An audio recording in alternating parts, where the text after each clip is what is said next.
法治故事耐人寻味，不容错过。2008年5月8号深夜，周振华一觉醒来上洗手间，按亮床头灯时，他赫然发现妻子高静敏白皙光洁的右肩上隐约烙着2排亲子牙印。他们已有3个月没有夫妻生活了，这牙印从哪里来呢？时年34岁的周振华是山东人。2003年，他从北京大学生物系研究生毕业，留京工作。次年9月，他与高静敏组建了家庭。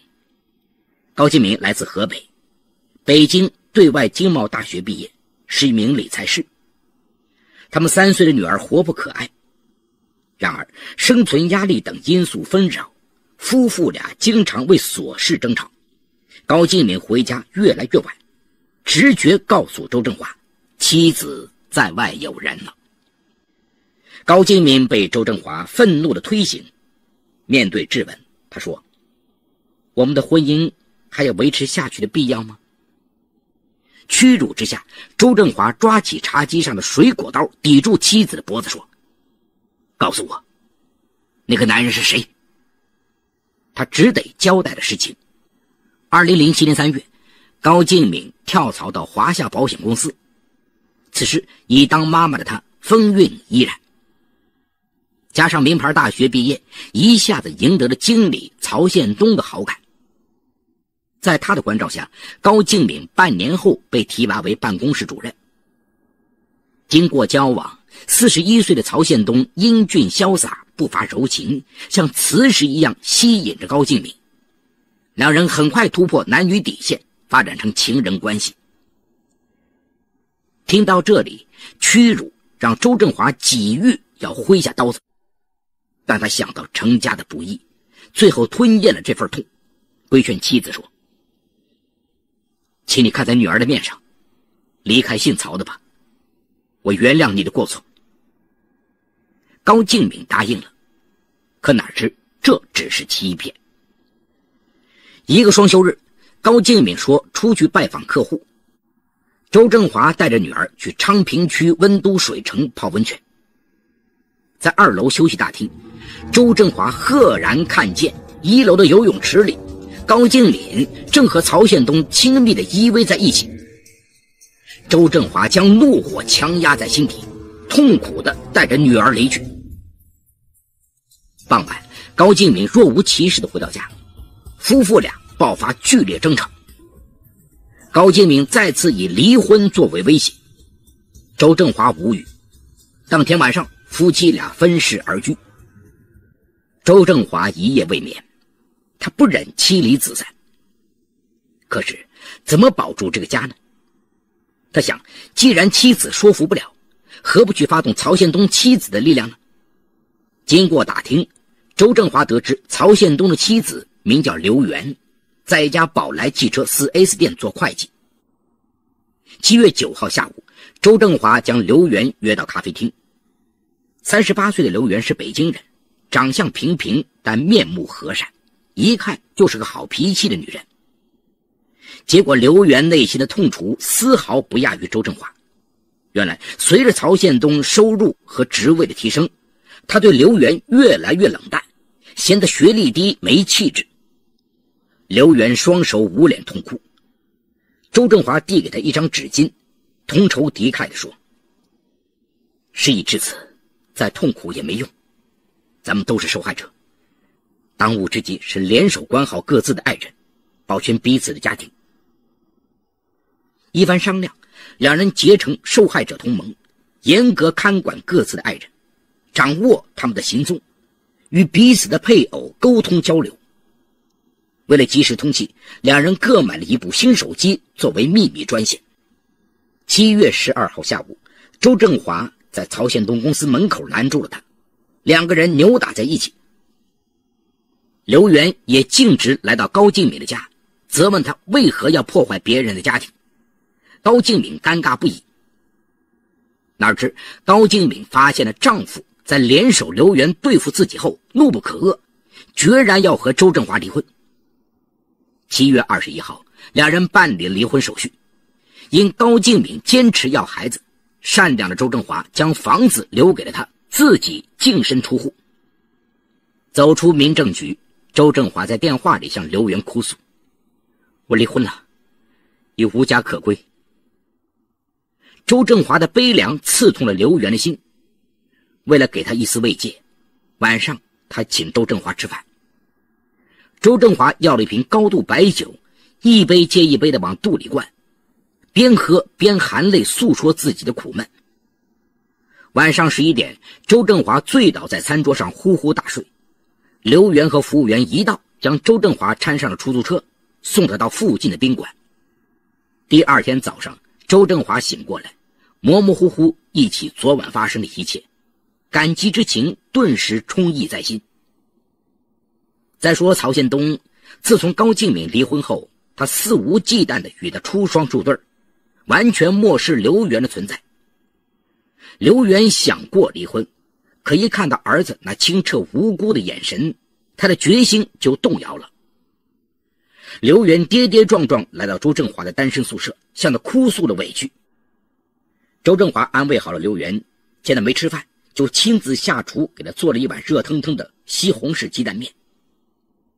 从那以后，两人互诉苦楚，两颗破碎的心互相寻求慰藉与温暖。离异后的高敬敏已在心里将曹宪东当成丈夫，向他提出各种要求。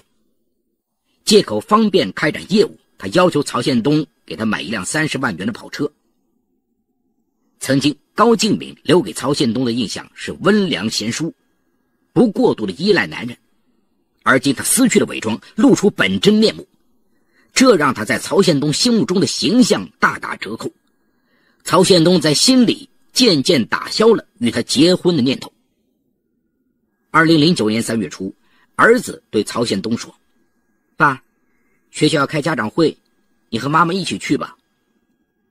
曹宪东沉默片刻，答应了。那天父子俩从没这么相亲相近过，他们聊到了深夜。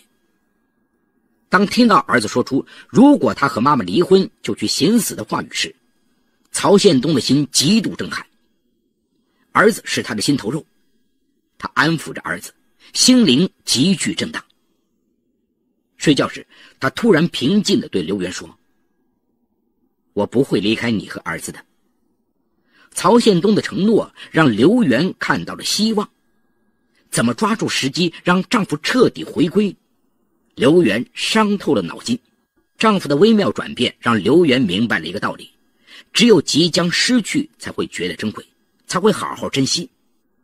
她何不利用丈夫对儿子眷恋不舍的血脉情，自己假装去出轨，给丈夫制造危机。丈夫为了这个家，尤其为了儿子，他肯定会服服帖帖回到他的身边。思来想去，他将最佳的出轨对象锁定在周振华身上。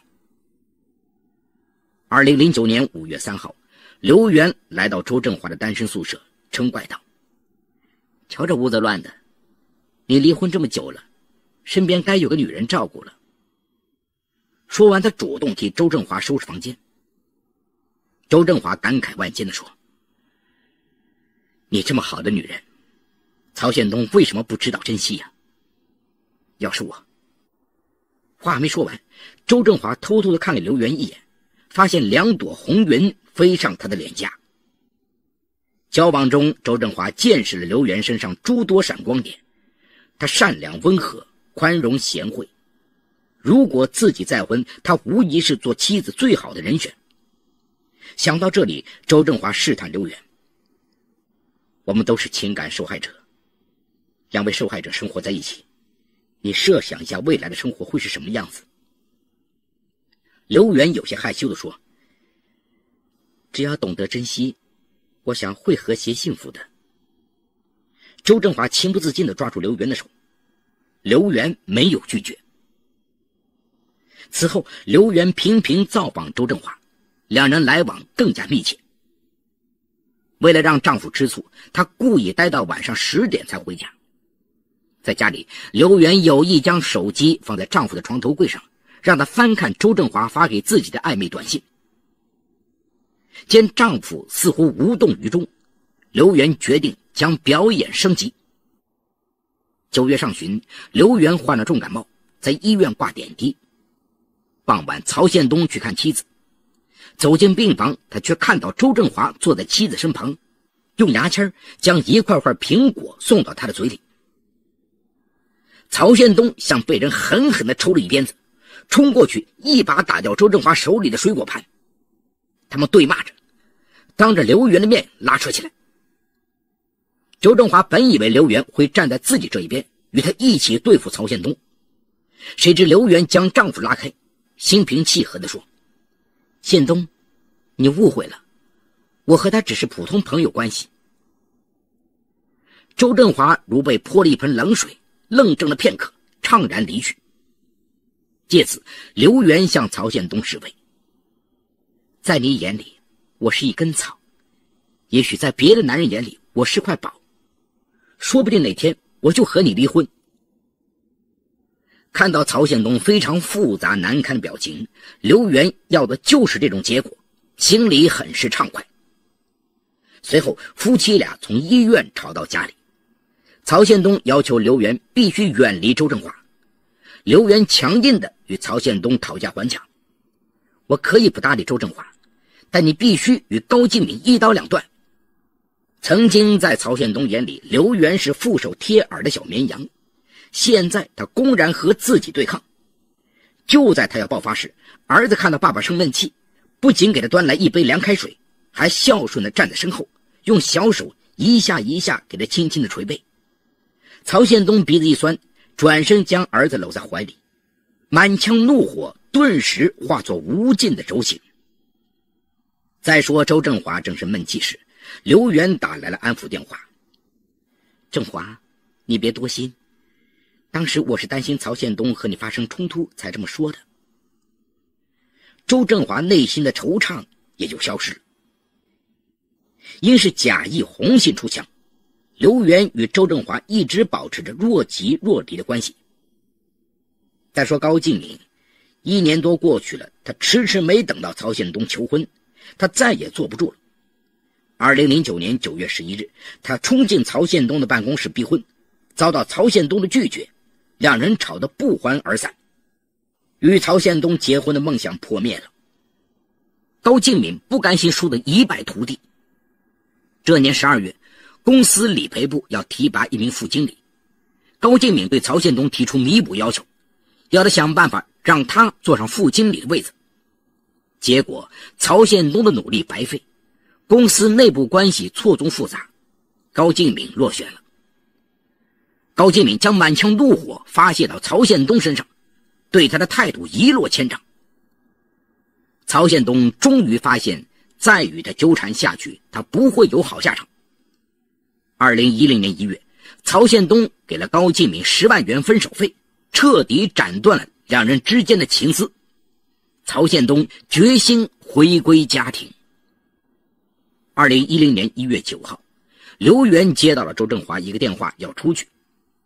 曹宪东拦住了妻子，忏悔说：请你看在儿子的份上，再给我一次机会好吗？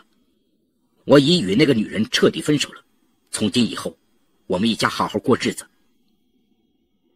刘元喜泪盈眶，柔声说：宪东，人这一辈子那么漫长，谁都会犯错误，只要你真心悔过，我既往不咎。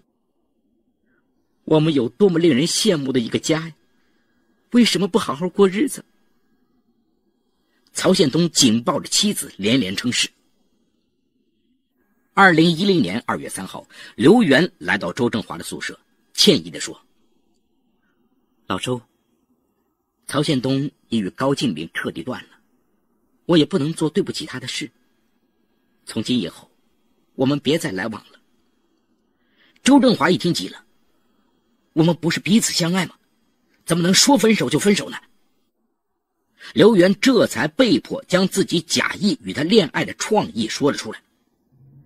周振华的脑袋就要爆炸了，曹宪东害得他妻离子散，而今刘元又将他当作刺激丈夫的棋子，将他的尊严和感情无情地给践踏在脚下。这是一对什么人呢？他们每人都在他心头上插了一把刀。周振华蹲在地上，发出困兽般的嚎哭。刘源在周振华面前跪下来，含泪忏悔说：老周，我知道自己伤害了你，请你原谅。我是一个弱女子，为保全家，实在是走投无路才这样做。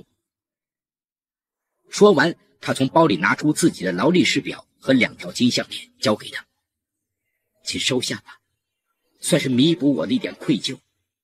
你的好我会记在心里。周振华接过这些东西，狠狠地砸在刘源身上。你们夫妇都卑鄙无耻，你滚！我再也不想见到你！很长一段时间，周振华都沉浸在痛苦中不能自拔。那个时候，他连死的心都有了。